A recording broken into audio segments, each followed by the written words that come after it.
Semoga senantiasa tercurahkan kepada junjungan kita Nabi besar Muhammad sallallahu alaihi wasallam, kepada keluarganya, sahabatnya, dan umatnya yang setia mengikuti tuntunannya hingga akhir nanti. Para hadirin dan hadirat sekalian yang kami hormati, banyak orang mengeluh tentang kondisi akhlak masyarakat di zaman ini. Mulai dari yang tua-tua sampai yang muda-muda. OTT, napa OTT? Operasi tangkap tangan terhadap para pejabat yang korupsi, ora mandeg-mandeg. Di sini OTT, di sana OTT, di sana lagi OTT. Seakan-akan korupsi itu tidak ada habisnya. Itu berbicara tentang orang-orang pejabat. Sedangkan rakyat, kerusakan akhlak juga sering kita lihat di masyarakat kita. Yang namanya judi sekarang bukan lagi menjadi toto gelap, tapi sudah menjadi toto terang. Kalau toto gelap itu kan sembunyi. Sekarang bukan sembunyi-sembunyi, tapi terang-terang. Berarti namanya sudah bukan togel lagi. Torang. Nah, totoan sing terang-terangan. Bukan totoan sing gelap-gelapan. Remaja-remaji pergaulan bebas di antara mereka lebih memprihatinkan lagi. Sudah umum yang namanya remaja atau remaji hamil di luar nikah. Dan masih banyak lagi hal-hal yang membuat hati kita miris melihat perilaku yang ada di masyarakat. Akan tetapi, mengeluh dan cuma mengeluh menyelesaikan masalah napa mboten? Mengeluh menyelesaikan masalah napa mboten? Mboten. Kalau hanya sekedar mengeluh kemudian tidak mencari sumber masalah, lalu memperbaiki dan menangani, mencari solusi untuk mengatasi masalah tersebut, sekedar mengeluh tidak menyelesaikan masalah. Lampune mati pet. Peteng temen, kabehan ngomong peteng temen. Ngurup napa mboten? Mboten. Harus ada yang mencari ora ketang lilin siji. Ustaz lilin siji ya ora cukup. Mending daripada orang ana lilin babarukan. Makanya ada ungkapan, berhentilah mencela kegelapan. Lebih baik Anda mencari teplok. Ora ketang teploknya kur siji. Ketika ada orang menyalakan lilin satu, walaupun cahayanya tidak terang, akan menginspirasi orang yang di sampingnya untuk mengambil lilin lagi. Orang satu masjid ini kabehannya kelilin, padang napa mboten? Daripada cuma mengatakan peteng temen. Menyalahkan keadaan. Tidak menyelesaikan masalah. Terus bagaimana Ustaz? Perlu kita ketahui jamaah yang kami hormati. Bahwa rusaknya akhlak yang kita lihat di masyarakat atau banyak masyarakat saat ini. Itu bisa jadi sumbernya adalah sebuah virus. Virus apa? Virus pembiaran. Pembiaran bahasa Jawane napa? Jor klowor. Apa? Jor klowor. Dijoraken. Ya. Maksudnya bagaimana Ustaz? Maksudnya kita melihat dengan kedua mata kita ada kesalahan di hadapan kita, kemudian kita membiarkan. Tidak menegur, tidak menasehati, ora aruh. Orang tua melihat anaknya ngerokok, dijoraken. Dijoraken apa mboten? Dijoraken apa mboten? Diaru-arui. Ketika anak itu diaru-arui, apa komentarnya anak? Bapak yang ngerokok. Gini mboten? Ibu seneng nggak kalau bapaknya ngerokok, Bu? Seneng mboten? Yang seneng angkat tangan. Pak, orang masih seneng. Ya. Guru. Kalau tadi orang tuh. Guru, oknum ya. Tadi juga oknum orang tua. Oknum guru. Ketika melihat ada muridnya tidak sholat subuh, tidak ada yang mengingatkan. Pernah ada seorang kepala sekolah cerita kepada saya. Beliau melakukan survei kecil-kecilan kepada siswa-siswa didiknya di sebuah sekolahan. Ditanya, siapa di antara kalian yang hari ini sholat subuh? Ternyata yang angkat tangan, bapak-bapak dan ibu-ibu yang kami hormati, tidak lebih dari 10%. Alias sing boten subuhan pinten? 90% luwih.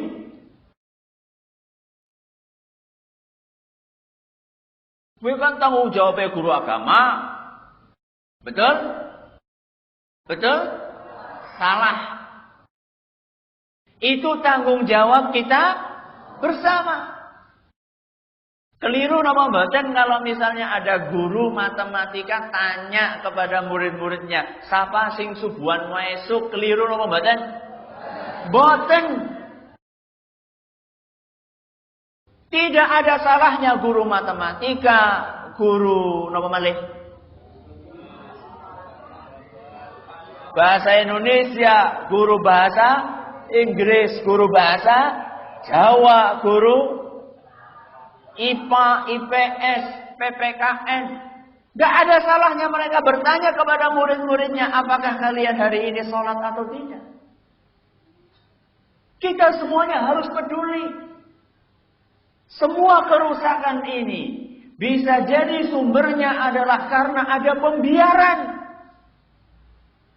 Termasuk juga mungkin ada pembiaran dari oknum aparat pemerintahan. Ketika melihat rakyatnya jualan apa bau? Nomor niku. Itu ketika dibiarkan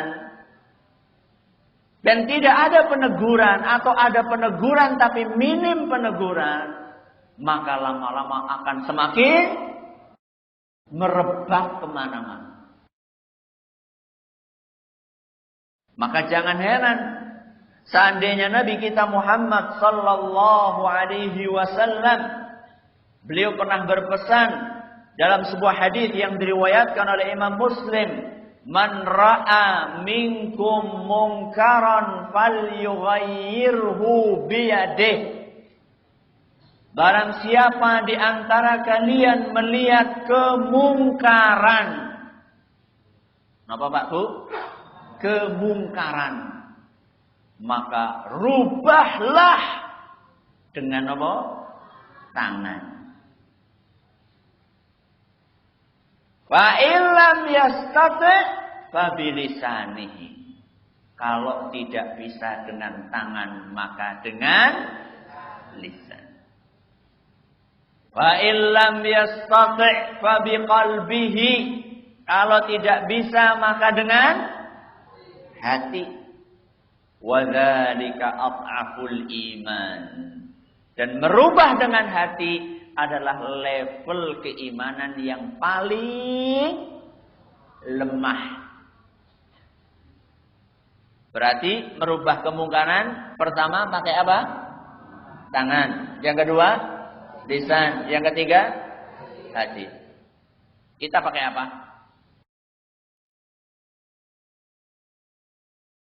Tangan, apa lisan, apa hati, apa sekarpe?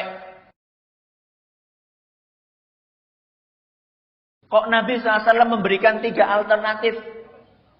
Boleh pakai lisan, boleh pakai tangan, boleh pakai hati. Apakah semua dari kita semuanya akan berubah dengan hati?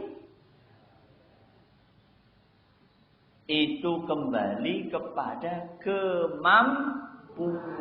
1. Dan yang kedua kembali kepada kapasitas. Nomor kapasitas. Contoh, yang bisa merubah dengan lisan adalah mereka yang punya kekuasaan. Contohnya sinten kekuasaan?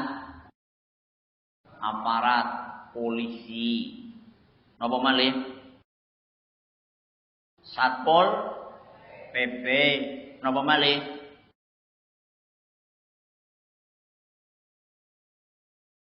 Tentara saged mboten? Yang punya kekuatan, yang punya kekuasaan. Presiden, terus gubernur, bupati, camat, lurah, RW DC, RW, terus RT. Kakak, kepala, betul? Betul. Yang bisa merobohkan warung remang-remang. Warung napa? Remang-remang. Ngertos warung remang-remang? Kudu sing lampune 5 watt. Ya, warung yang disalah gunakan. Ya, untuk hal-hal yang negatif. Itu yang punya kekuasaan. Makanya merubah dengan tangan. Mulane Satpol PP kan menghenti-henti gawa pentungan. Yang bisa merubah dengan tangan adalah manusia-manusia yang punya kekuasaan di wilayah kekuasaannya. Tembun di wilayah kekuasaannya. Wong anu camat Kalimanah ya nek wis mlebu meng daerah pundi? Kali Kabong ya berarti sudah bukan wilayahnya. Ya. Oh masih? Oh salah. Salah. Mana coba? Kemangkon. Oh iya Kemangkon. Nun sewu nggih. Kali Kabong nanti marah sama saya. Camat Kalimanah kalau sudah sampai ke Kemangkon, betul Kemangkon? Nah, berarti dia sudah bukan di wilayah kekuasaannya. Tapi kalau camat Kalimanah masuk ke wilayah Kedunguluh, masih? Ya, itu wilayah kekuasaan dia. Termasuk kepala keluarga. Kepala keluarga ini boleh merubah kemungkaran dengan tangan, tapi di wilayah kekuasaannya. Teng pundi niku? Ya nang omahe dhewek. Ya. Jadi boleh enggak ada orang tua melihat anaknya sudah 10 tahun urung gelem salat dijewer? Bareng. Tapi aja seru-seru ya. Ini namanya merubah kemungkaran dengan tangan.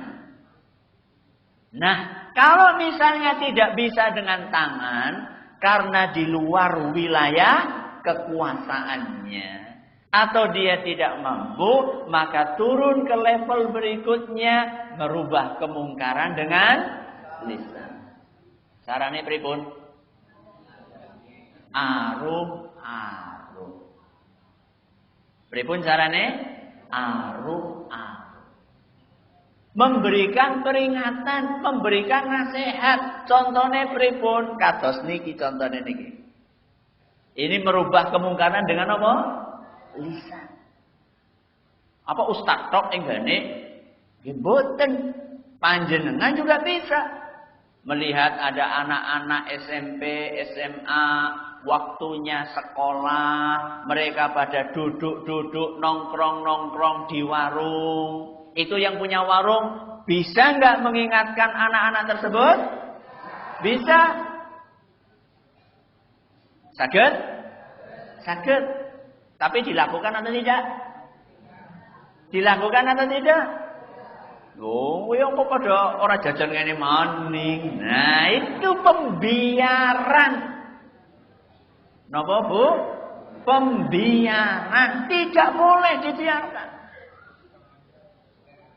Seandainya masing-masing dari kita semuanya melakukan dan menjalankan kewajiban yang sudah diperintahkan oleh Nabi SAW ini, insya Allah yang namanya kerusakan akan berkurang jauh. Kabeh aruh-aruh. Ada anak-anak masih pakai seragam, datang ke warung, beli jajan, ngerokok, pada jagongan nengkono. Kemudian pemilik warung mengingatkan, dia apa pada orang sekolah. Mulai dia, oh ternyata ada yang negur. Akhirnya nggak enak pindah mengkebon. Sing duwe kebon teka. Ya, iki Pak apa pada orang sekolah. Ya. Akhirnya nggak enak pindah. Kemudian mengkali. Pindah ibu-ibu sing lagi pada ngombai. Iya apa pada orang sekolah? Nah, nggak enak. Akhirnya pindah. Pindah temu di kuburan. Ini bener banget.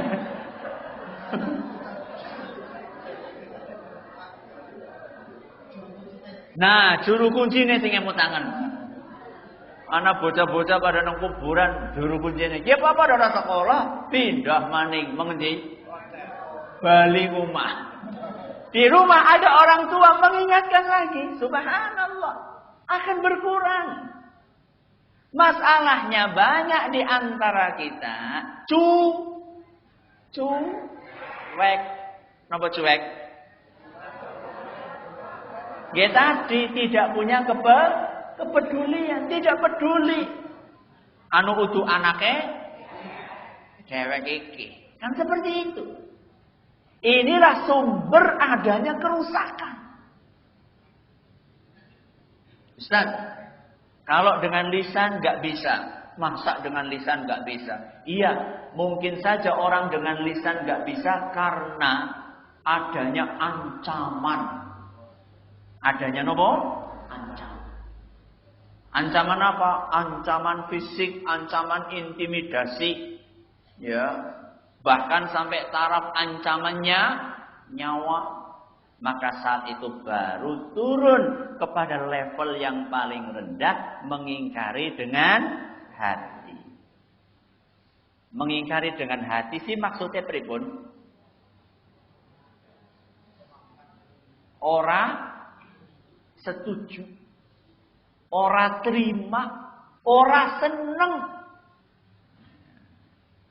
Jadi panjenengan itu kalau melihat ada kemungkaran, kok kemudian hati ini tidak membenci kemungkaran tersebut, maka berarti itu sudah level keimanan yang paling bawah, bahkan lebih bawah daripada ini.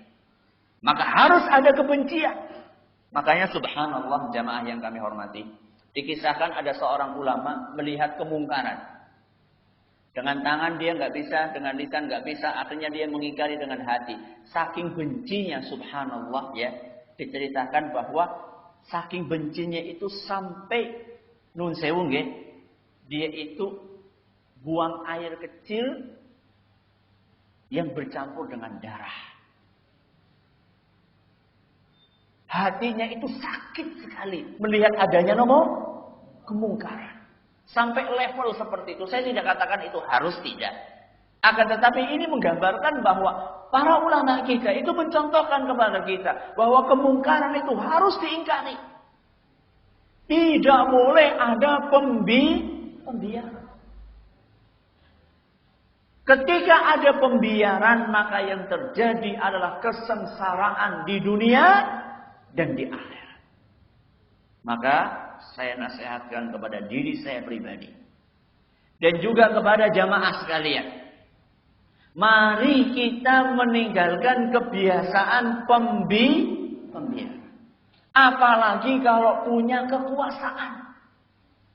Rasulullah Shallallahu Alaihi Wasallam mengingatkan, ini penting sekali, ya, kekuasaan kalau tidak amanah di dalam memegangnya. Bismillah.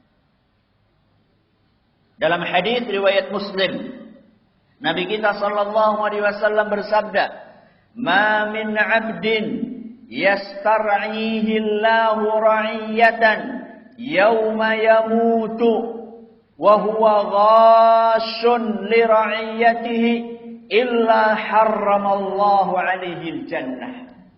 Seseorang yang mendapatkan amanah untuk mengurusi rakyatnya, lalu dia meninggal dunia.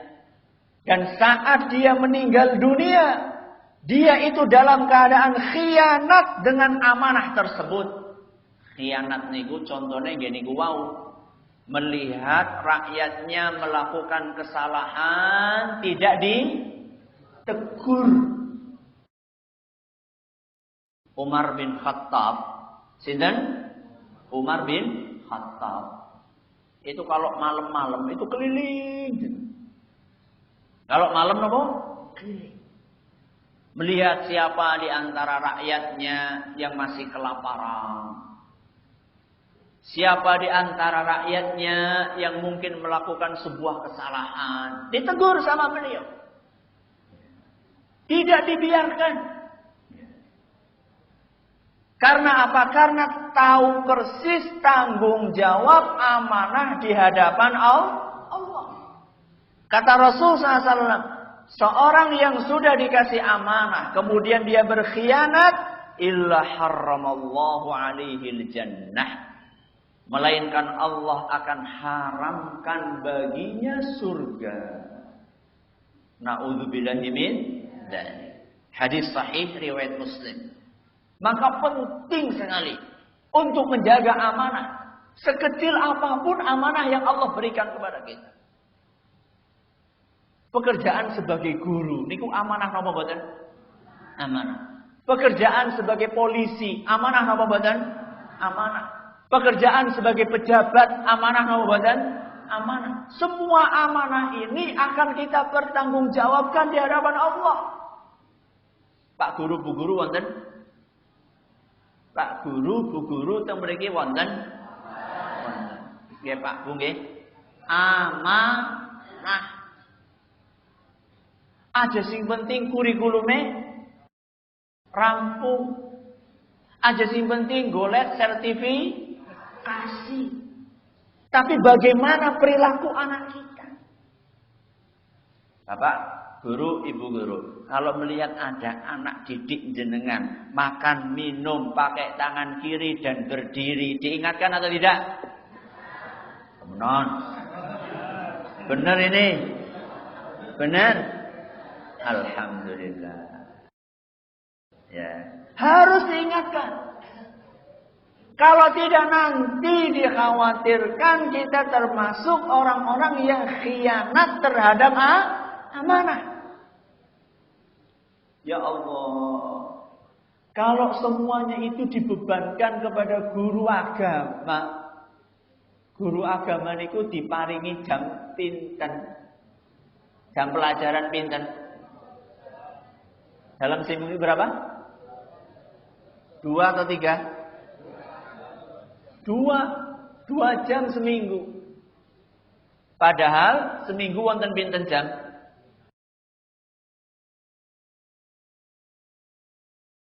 Satu hari berapa jam? 8 jam pelajaran. Nggih?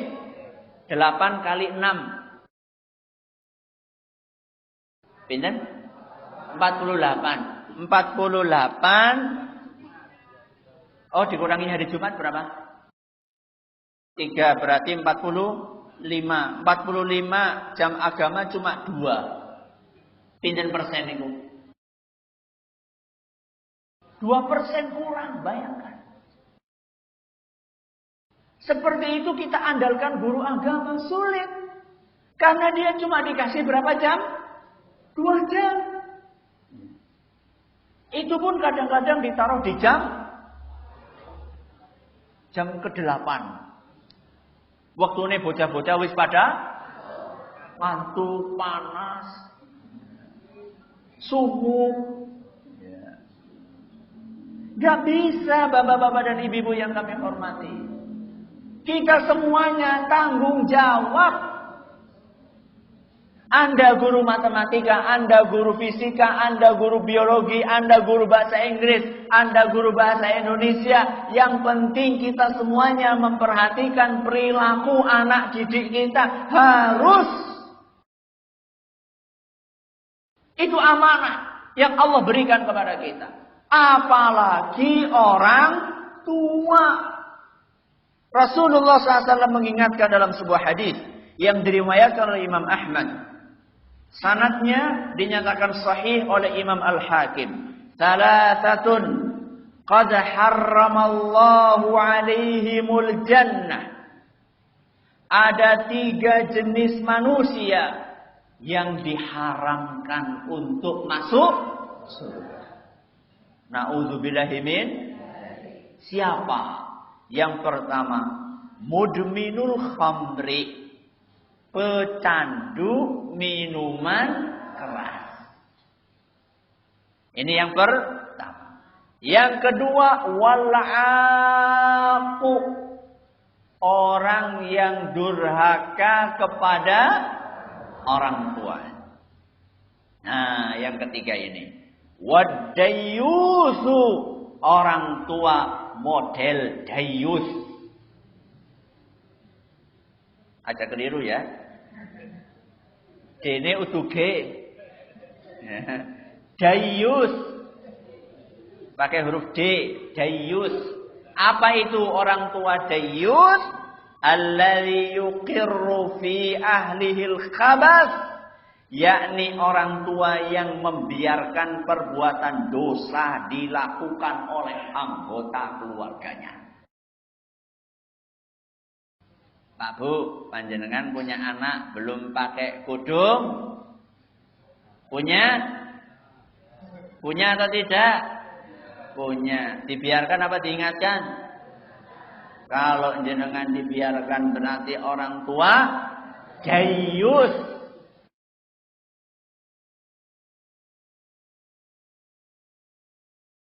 Masa pakai kerudung nutup aurat nunggu udah tua, nunggu mati. Nek wis dibungkus mori. Masa nutup aurat tunggu dibungkus kain kafan? Sekarang kita tutup aurat. Bapak-bapak masih punya anak, usia sudah di atas 10 tahun, belum sholat? Ada? Diingatkan atau tidak? Diingatkan. Kalau tidak, maka kita akan menjadi orang tua dayus.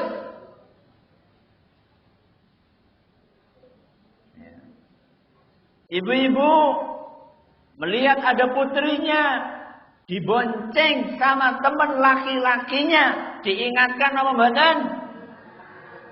Ayo temenan. Pernah ada seorang ibu rumah tangga datang curhat. Apa isi curhatnya? Ustaz, saya kok ragu-ragu ya. Anak saya ini sudah kuliah. Tapi kok belum punya pacar ya? Jadi ibu ini khawatir dengan anaknya yang sudah dewasa tapi belum pacaran. Kan aneh bin ajaib. Seharusnya orang tua yang seperti itu seneng nopo sedih? Bangga. Alhamdulillah anakku ora pacaran. Kok malah kok metu anak golek pacar apa kepriwe? La haula wala quwata illa billah. Orang tua yang seperti itu ini berarti lebih parah dari dayus. Kalau dayus itu ada kemungkaran dibiarkan. Kalau ini bukan membiarkan kemungkaran, tapi malah menganjurkan kemungkaran. Karena golek pacar lah. Malam mingguan ngomah baik. Ada orang tua seperti itu?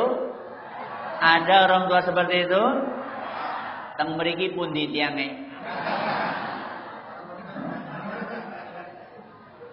Kalau ada di antara jamaah sekalian yang seperti itu, perbaiki cepat-cepat sebelum mati. Tobat. Ya. Kita semuanya punya kewajiban untuk mendidik anak-anak kita, putra-putri kita. Ini semua amanah yang akan kita pertanggungjawabkan di hadapan Allah. Maka Bapak Ibu kami hormati. Apapun yang terjadi di dalam rumah tangga kita, anak kita, istri kita, suami kita. Mungkin ada di antara ibu-ibu yang suaminya belum sholat. Mungkin ada di antara bapak-bapak yang istrinya kudungane nek pas pengajian tok. Mungkin ada di antara kita yang putra-putrinya masih belum sholat. Putrinya belum pakai jilbab. Ini semua jangan dibiarkan. Harus ditegur. Tapi menegur juga dengan cara yang baik. Ya. Gak perlu marah-marah, kecuali kalau terpaksa. Tidak perlu pakai kekerasan, kecuali dalam kondisi yang sangat sempit sekali. Makanya Nabi SAW ketika mengajarkan sholat, umur 7 tahun disuruh sholat. Kalau 10 tahun belum mau sholat, boleh dipukul. Tapi pukulnya juga bukan kayak mukuli maling. Ya. Pukulan yang tidak meninggalkan bekas. Pripun niku? Pukulan yang tidak meninggalkan bekas. Maksudnya bar ngaplek kowe ora ana bekase. Wah, Ustaz ora marem kowe. Loh, jenengan itu mukul untuk marem atau untuk mengingatkan? Untuk mengingatkan. Maka cukup dengan pukulan yang lembut saja mengingatkan anak tersebut, atau mungkin bisa dijewer, ya, atau bisa dicubit tapi tidak terlalu keras. Maka mari kita perbaiki negeri kita dengan diawali dari memperbaiki mana? Rumah tangga kita masing-masing. Mudah-mudahan kebaikan akan semakin tersebar kemana-mana. Sehingga rumah besar kita semuanya. Apa rumah besar kita semuanya? NKRI. Ya. Negara Kesatuan Republik Indonesia. Itu rumah besar kita semua. Diawali dari rumah kecil kita masing-masing. Kalau rumah kecil kita masing-masing sudah baik, maka insya Allah rumah besar kita pun akan baik. Terima kasih atas perhatiannya. Silahkan kalau ada yang mau bertanya, monggo. Bagaimana hukum sholat jenazah bagi wanita? wanita yang menyolati jenazah. Ya. Waalaikumsalam warahmatullahi wabarakatuh. Sholat jenazah itu ibadah yang disyariatkan di dalam agama kita buat kaum pria dan buat kaum wanita. Jadi sholat jenazah ini disunnahkan buat muslim dan muslimah. Ya. Jadi boleh wanita, bahkan disunnahkan. Yang dibahas oleh para ulama itu bukan sholat jenazah, tapi mengantarkan jenazah ke kuburan. Itu yang dibahas oleh para ulama kita. Tapi kalau sholat jenazahnya tidak ada masalah. Tidak ada masalah. Kalau mengantarkan jenazah ke kuburan, para ulama kita menjelaskan sebaiknya kaum wanita tidak. Kenapa? Karena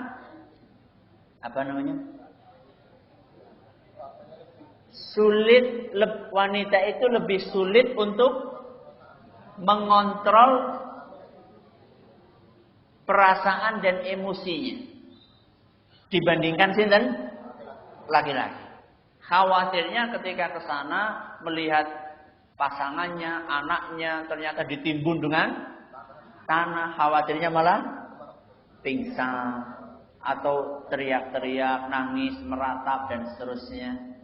Ya, maka dari situlah kemudian para ulama kita menjelaskan tentang sebaiknya wanita tidak ikut mengantar jenazah ke kuburan. Tapi kalau sholat jenazahnya tidak masalah.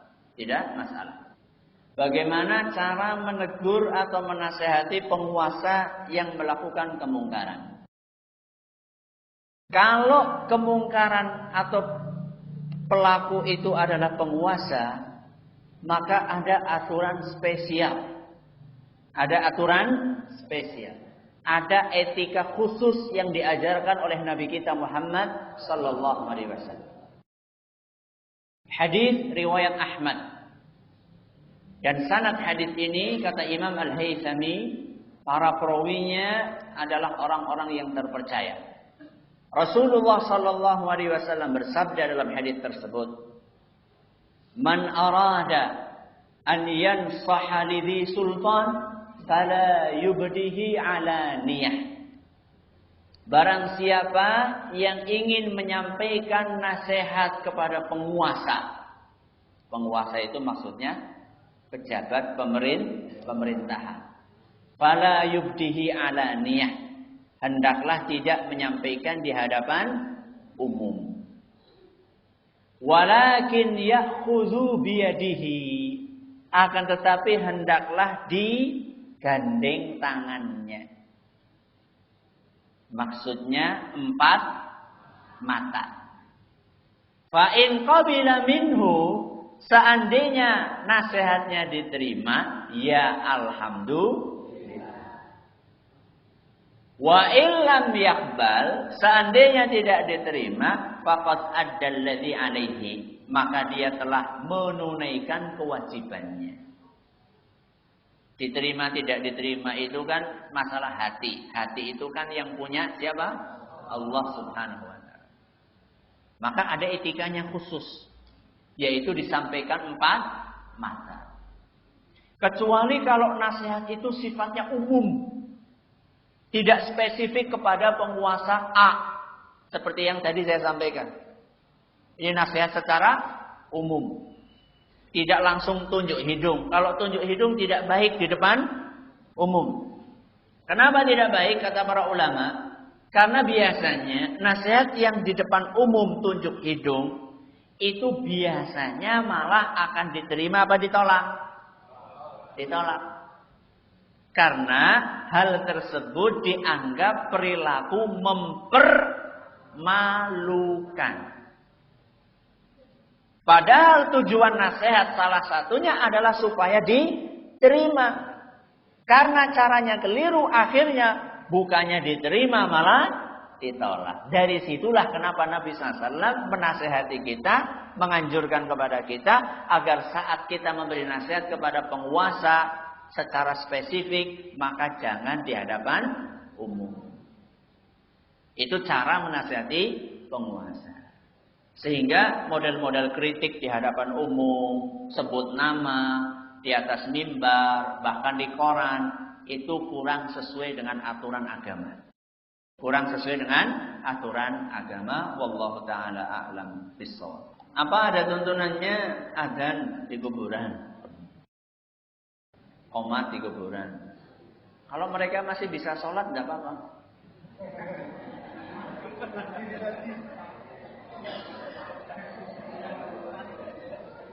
Kalau mereka masih bisa sholat, tidak apa-apa. Kalau sudah tidak bisa sholat, ya wis liwat waktunya. Waktunya sudah lewat. Seharusnya ketika mereka masih ngaten, nggih. Saya kira cukup sampai di sini. Terima kasih atas perhatiannya. Mohon maaf atas segala kekurangannya. Mari kita tutup dengan membaca Subhanakallahumma wa bihamdika asyhadu an la ilaha illa anta astaghfiruka wa atubu ilaik. Wassalamualaikum warahmatullahi wabarakatuh.